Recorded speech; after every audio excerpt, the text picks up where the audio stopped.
First things first, we're going to go over the homework that was for last night. It was a combination of review of the stuff we learned yesterday and stuff from earlier this chapter. So we start with below represents the brightness and temperatures of stars visible from Earth. Which location on the graph best represents an average brightness and an average temperature? Where did we say average normal stars live? On the main sequence along this line. Now notice the main sequence does not cover the very upper right, I'm sorry, that's the upper left corner. So it had to be somewhere on that line, and that is answer B. Yeah, what?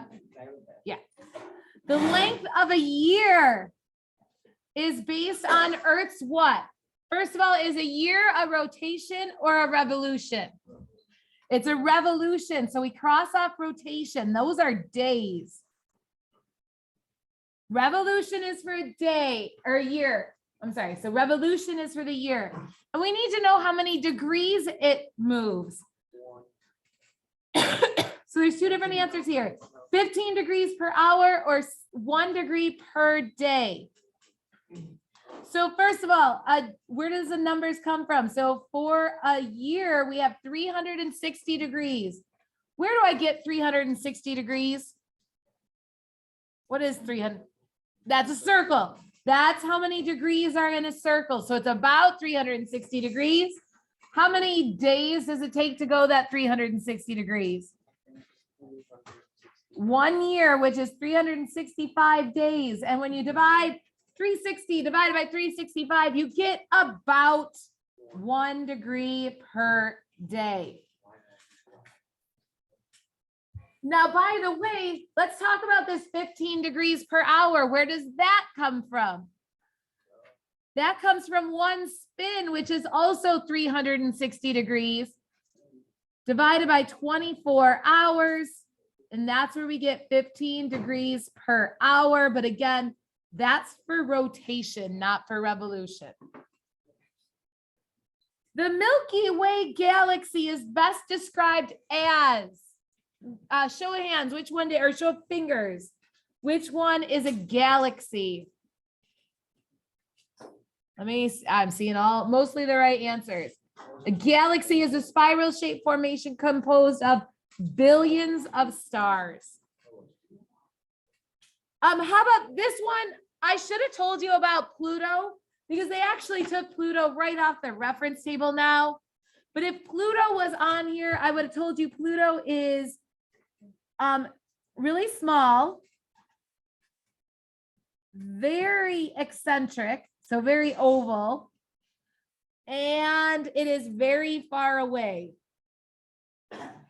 So knowing that Pluto is very small, very oval, and very far away, can you compare it to Mercury then in how it moves?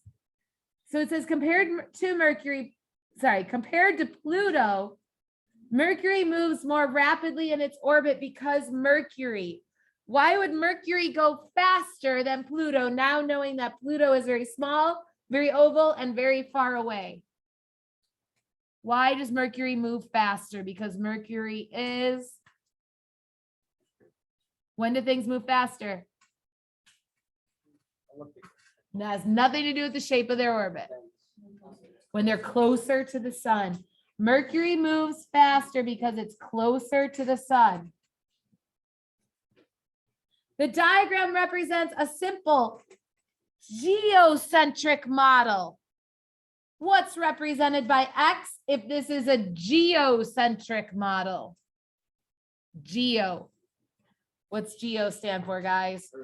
Earth is the center. Answer 1.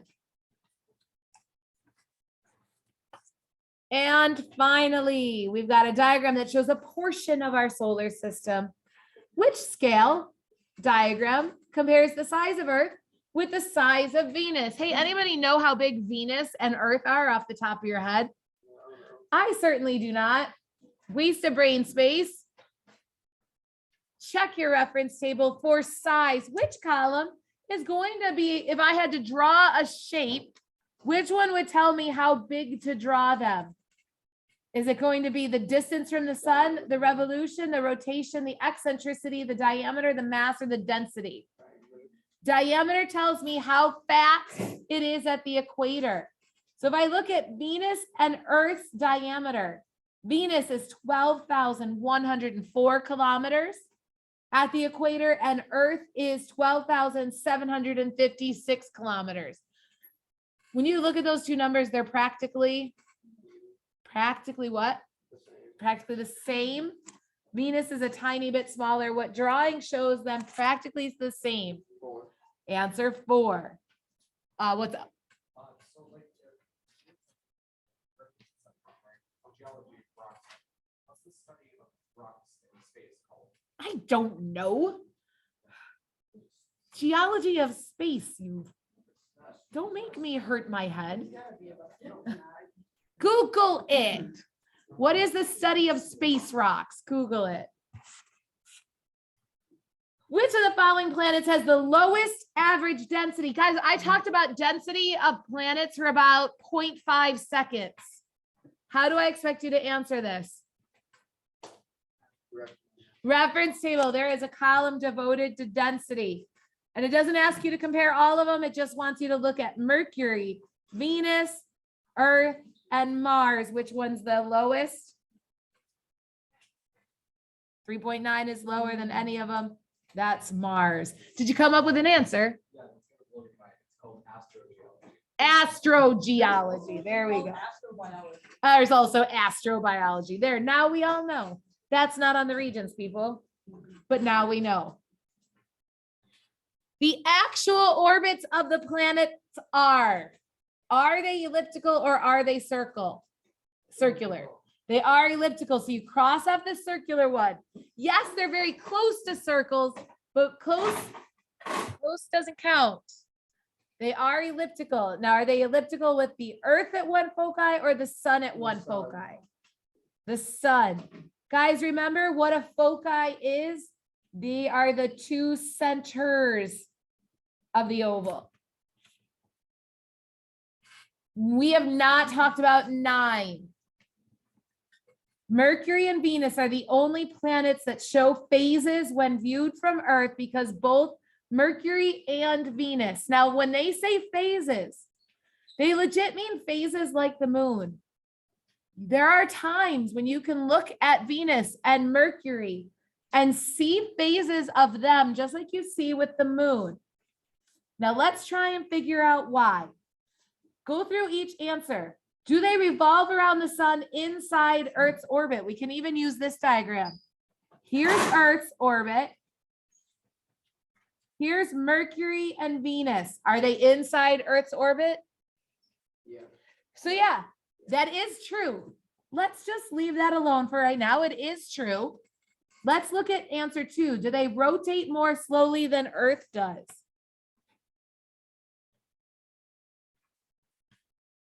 Mercury, they do, okay. They do rotate more slowly, so that is possibly an answer. Are they eclipsed by Earth's shadow? No. Would Earth be able to cast a shadow on something that's between them and the sun? No, the shadow has to have the light behind. Do they pass behind the sun? If they pass behind the sun in their orbit, will we be able to see different phases of them? They're back here. No. So why? It's because they revolve on the inside, just like the moon. All right, that one was a little out there for what you need to know. Speaking of what you need to know, somebody showed me a TikTok yesterday.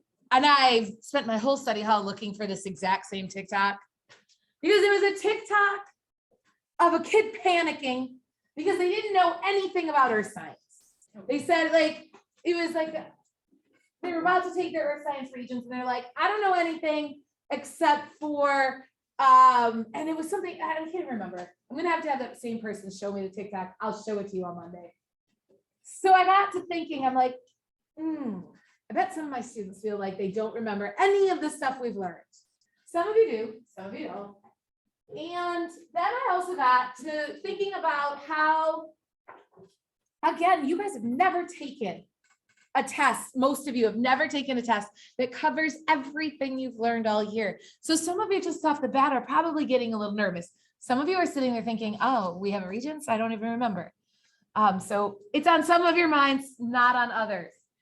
Here's what I want to show what I have for you. I'm giving you another packet. There's no work. Yes. There's no work in this packet.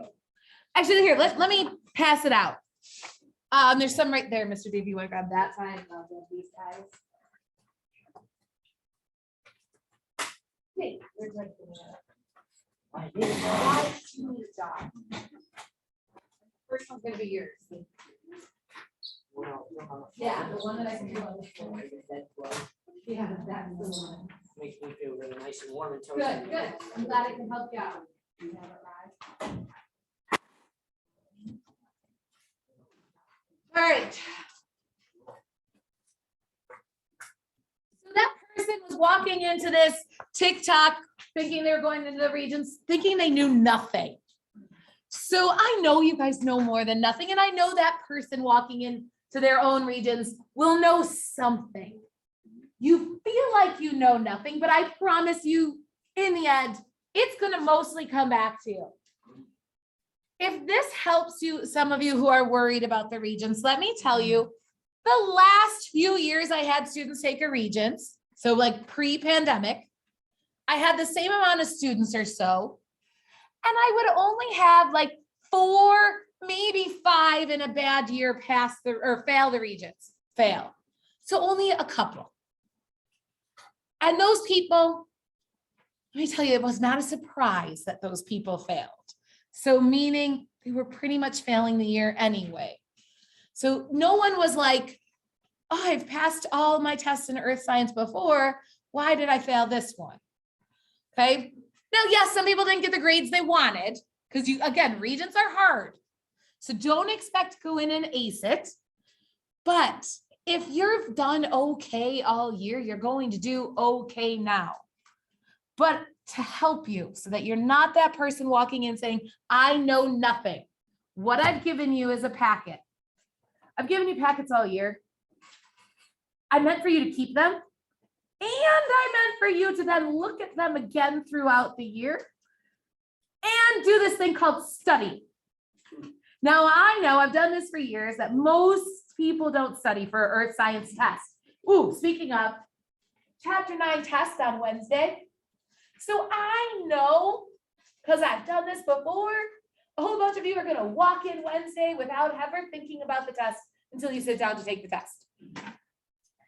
Okay, so it might work for that.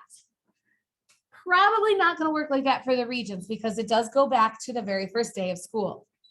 So you're going to have to look at some earth science stuff. You could look through your packets, but that might be overwhelming. So here's what I've organized. Here are, I counted, and there's about 50-ish bullets, front and back, maybe more like 60-ish bullets on this first sheet of paper. As you can see, the first sheet of paper is titled Need to Know Facts. You need to know those bullets. A lot of them should start coming back to you. You already know some of them. Here's what I recommend doing. Go through and star the ones that you, and we don't have time to do this now, but this will be your first thing to do for studying. Read them all. If you knew that without thinking about it, star it or highlight it or something. Or if you don't have a clue what it is, highlight that one. You need to commit these bullets to memory. And like I said, you already know most of them, I think. So commit those bullets to memory. Then what's the rest of the 10 pages of paper here? What I've done is taken each chapter and condensed, taken out the fluff and given you, again, the stuff you must know from each chapter. So chapter 1, the first 3 weeks of school, is all right there. Density, what you need to know about density. So if you want to review more than just memorizing the need to know facts, this is where you'll look. Also, you have a test on Wednesday on chapter 9. That's the last page of this packet. Here's what I think are really important for the chapter 9 test. If you look on the back, an ellipse is a flattened circle or oval path. 2 foci located along the major axis. Planets move in an ellipse around the sun. Shows you the different numbers. The need to know bullets for this final chapter are on this last page. Maybe review that. So this is up to you if you want to use this packet or not. I'm never going to have you pull it out again. You can take this home, leave it there, recycle it. If you're never going to touch it again, leave it here. I'll give it to somebody who does want it. But again, bare minimum, what I think you should do is commit these need to know facts to memory. Just to refresh your brains, remember the test is on Friday, June 17th. Starts at 11:30 a.m. You'll already be here for your global test. Lab practical, which is your lab final exam, unless me or Mr. D has already told you you're taking it in a different place or at a different time, this is when you're doing it. ACE days, Monday, June 6th. So just in case you're curious when that is, it's not next Monday. It's not Memorial Day. It is the next Monday after Memorial Day. So that Memorial Day week, you're not there Monday, you're not in school Wednesday. When you come back for that last full week of school, that's the day you're taking the test, if you're an ACE people. BDF days, you're taking it Tuesday, again, during your lab period. Unless Mr. D has already given you a different time, that's when you're doing it. Any questions about any of that? Anything? All right, then let's work on finishing this chapter. So I know it felt like we just finished because we did the last page, the packet, but we didn't. We skipped page. Yeah, we skipped seasons. So we're going to start on page 2 with a couple vocab words. So we're pretty much just doing vocab to start with.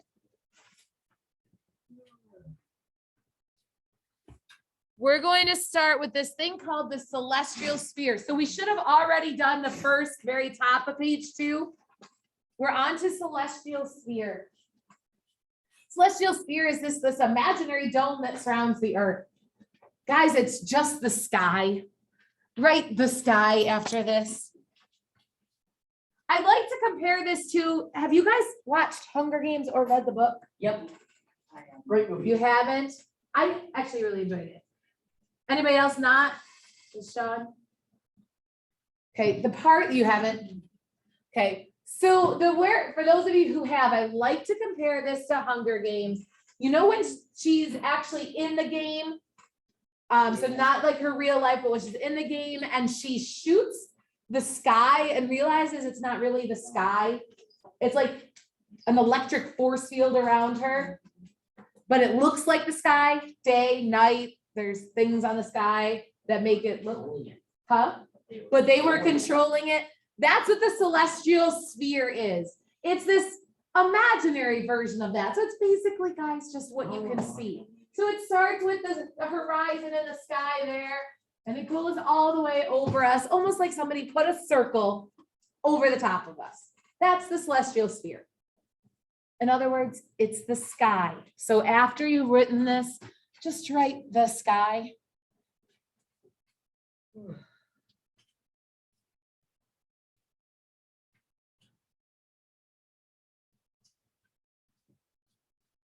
Now, a celestial object is just any object on the sphere.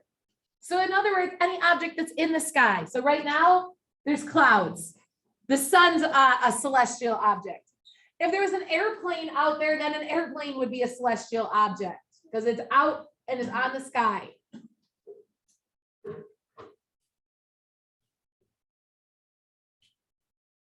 So another thing to compare it to could be the Sistine Chapel. You know how that beautiful church ceiling was not DiCaprio, Leonardo da Vinci. That was him, right?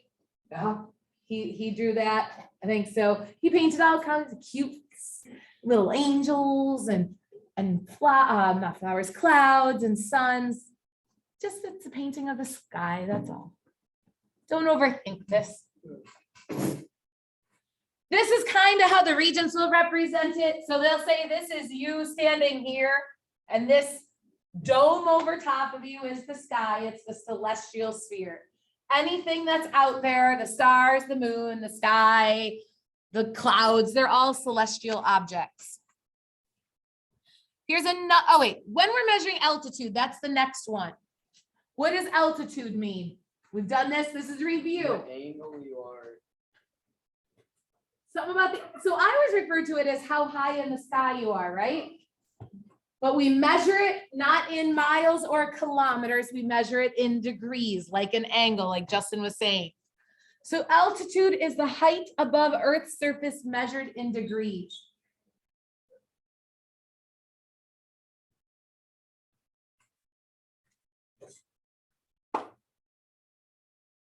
So I think I mentioned how I review along the way. Here's a review comment right here. That's review. You better know that for the regions. It's one of the bullets is the need to know facts. Altitude of Polaris is equal to the observer's north latitude. So alt equals lat.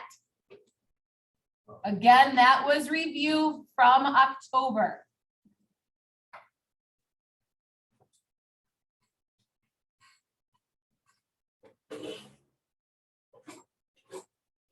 Remember the angles I'm talking about, straight out is 0 degrees, straight up is 90.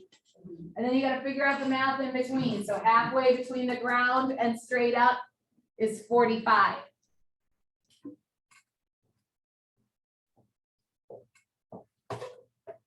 So we're going to measure altitudes of things like stars.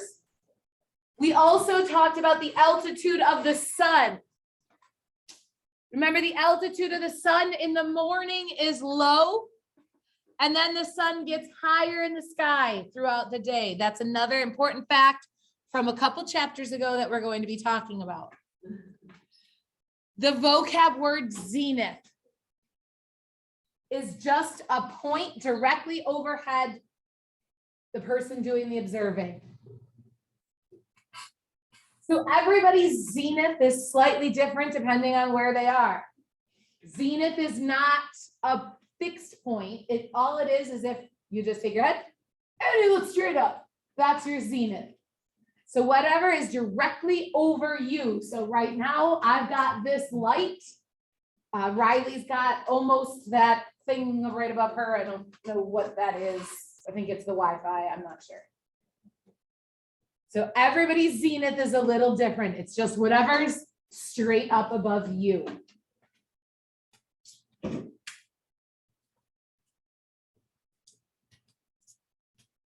So those are just 4 vocab words that I'm going to just use and expect you to know what I'm talking about. So if I say zenith, you need to think straight up. Altitude just means how high. So as I wrote there, your zenith is 90 degrees. Where am I getting the 90 degrees for zenith? The right angle. Yeah. So it's a right angle. When I look straight up, I'm making a right angle with the ground. So that's where I get the 90 degrees. So again, those were just 4 vocab words that are going to help us understand seasons. One more thing that we need to just be comfortable using is the phrase direct rays of the sun. Again, this is review from 2 chapters ago. But if I shine a flashlight directly at you, what am I doing? Blinding me. Okay, I will be blinding you. Danny, I'm shining my flashlight directly at you. What am I doing? Only get directly at it. Thanks. What does it mean to shine it directly at you? I don't know anyone. I think you don't, you put, I'm shining my flashlight You're directly you're at pointing you. it right at me. I'm pointing it right at you. Oh, That's what I mean. rating. Like a right angle. Holy crap. So you got your face and the beams from the flashlight, they're gonna make a right angle with your face. So when somebody shines a light directly at you, it hits you at a 90-degree angle. And yes, you're gonna be blinded back from what Jake said at the beginning of this. So directly at means straight at you, and it makes a 90-degree angle with you. So the next bullet on the top of the page says direct rays of the sun. So let's use that instead of direct flashlight. How about direct rays of the sun? What's happening? They're going to. The sunlight's hitting you at a 90-degree. 90-degree angle. It happens when the sun is directly overhead. So it's also known as the sun's vertical rays, meaning the sun's coming straight down at you, making a 90-degree angle.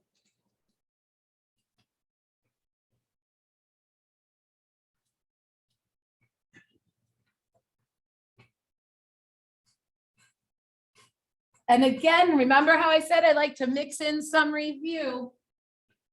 This last bullet is review from chapter 7.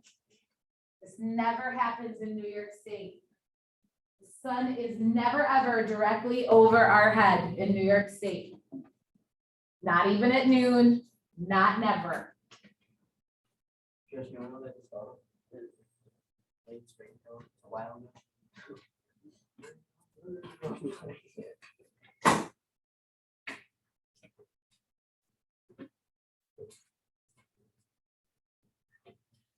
You're gonna need your reference table out for the next part. What page? I'm not telling you what page. We're gonna find it. So another thing that I don't know if I mentioned, I've said this at least at the beginning of the school year. About 65 questions on the Regents out of the 101 questions there are. About 61 of them will use your reference table. What does that mean to you? If 65 questions out of 101 use the reference table? Then we should pass. So that moral of the story is, I give you 65 questions, I give you the answers in your reference table. So as Justin said, you should pass. If you know where to look and how to look, and then some of them you gotta know how to use the table. Like that earthquake one, you will have to know how to do that one. But you can pass by just knowing how to use your reference table. So why I'm telling you this, the next thing I want you to do is you're gonna label this globe with the names of these places. Now, some of you might know some of them, because I bet you know where the North Pole is, right? Yeah. Justin says, yeah, how about the rest of you? Does everybody know where Santa Claus lives on the earth? Yeah. So one quick thing, you know the earth is supposed to be tilted, right? Yeah. You knew that my globe just wasn't broken and leaning to the side. So be careful when you're labeling the North Pole. It's not here. It's tilted off to the side. So which one of these is the North Pole? Going on the right. Okay, so let's rephrase this. So let me show you on the globe, because the globe's tilted the same way. Where is the North Pole on this globe? At the top. It's here, guys. So it's not the one that goes straight up and down. It's the one off to the side. This is the North Pole, because the earth is tilted.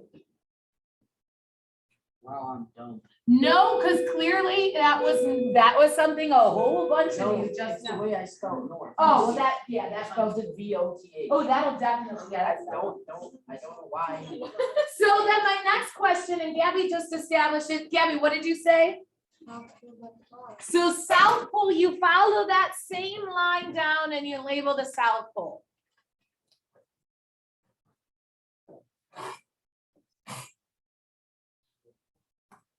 But everything else is in your reference table. You should be able to label these even if I didn't give you the degrees. Here's what I want you to do. Nobody say anything. Nope. Nobody say anything out loud.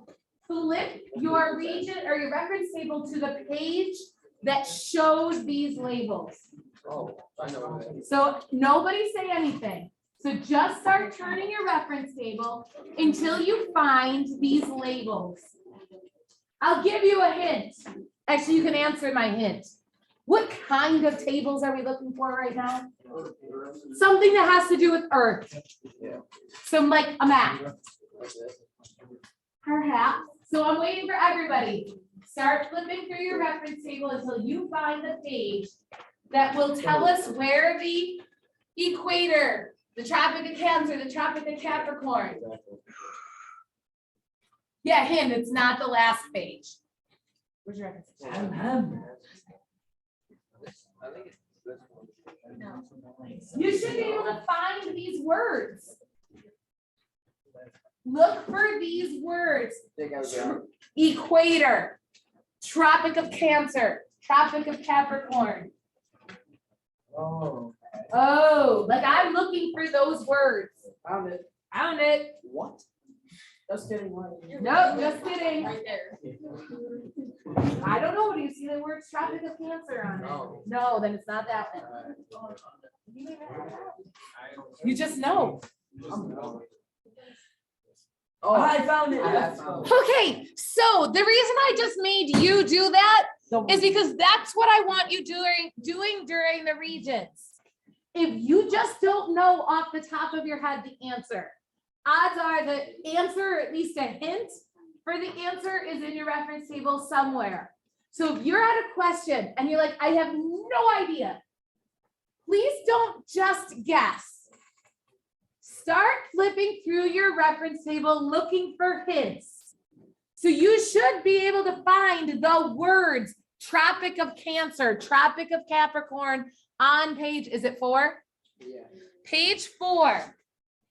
So go ahead and label them now, please. I'll also remind you, you get a brand new reference table. You don't get to take your nice, lovely, used blue one with you. Why? Why? Because it's full of notes. Exactly, that's the whole point. You are welcome to memorize where those notes are and write them in as soon as you get there.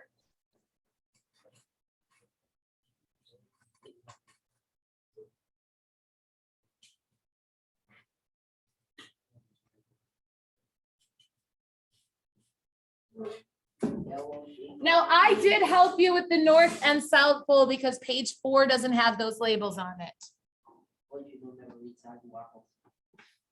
Okay, so let's start. The equator, where's the equator? The middle. Now be careful, because even though the world's tilted, we still define the line that was halfway between the North Pole and the South Pole. That's this line right here is going to be the equator. How about the Tropic of Cancer? Right above that line. Oh, I didn't go there next. Right above there. And Tropic of Capricorn? Right below the equator. I'm guessing I went with Arctic Circle next, but I'm not sure. Oh, okay, I didn't go in that order, but Arctic Circle's between the North Pole and the Tropic of Cancer. Antarctic is down the south version. Arctic Table. That's a new place. For Tropic of Cancer or Tropic of Center. What is, okay, guys, so be really careful, because I'm sure I could probably give you points for that, but the Regents is me. And so the word at least has to resemble the correct word. If you spell things wrong, it's not the end of the world. But if you completely write a different word, I probably can't help you there. All right, quick review before you pack it up. Answer question 5. We either did this in October or just reviewed it a couple minutes ago.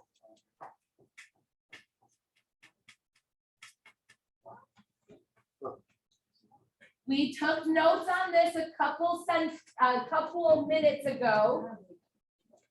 So we want to know the latitude, so go back in your notes where we talked about latitude, go back in your notes where we talked about latitude.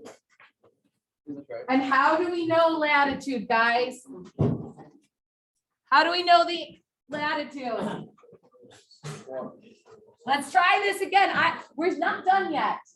How do we know latitude? The altitude is what? Altitude, alt equals lat. So we want to know how high Polaris is in the sky. It's right there. Here's the angle. It's nice and labeled, 43 degrees.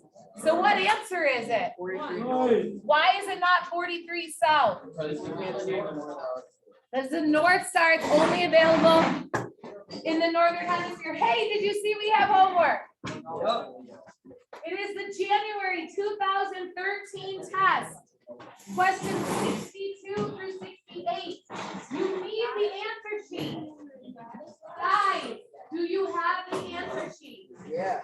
This is not one you can just answer in the test booklet because you need the graph and the diagram.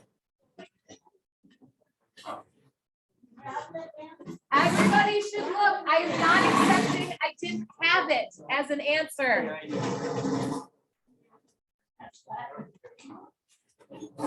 You need both the answer sheet and the packet, or?